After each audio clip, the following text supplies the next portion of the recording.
दिव्यांगनों के हक की लड़ाई अब रंग लाने वाली है।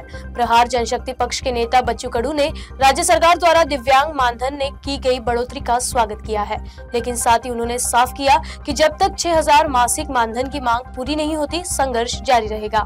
7 दिवसाचा अन्नत्याग, आता 7 दिवसाची पायीचा यात्रा आणि दिव्यांगांचं खरं तर हे मी श्रेय मला घेत नाही, हे दिव्यांगांच्या एकत्रितपणाचं श्रेय आहे।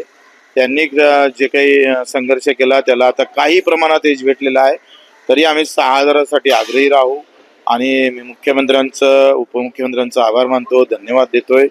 बाहेर राज्यामध्ये 3 ते 4-5 हजाराप्रमाणे मानधन दिलं जातं। महाराष्ट्र अजूनही मागं आहे, तो मागं राहू नये। केंद्र फक्त 300 रुपये देतात आणि त्याच्याही वाढण्यासाठी येत्या काळात दिल्लीला सुद्धा आम्ही आंदोलन करू। मी पुन्हा सरकारचा आभार मानतो, त्यांना धन्यवाद देतो। आता पक्षाला कार्यकर्ते नकोच आहे, गुंडे हवे आहे आणि हे गुंड्याची त्याचा एक टेलर आहे।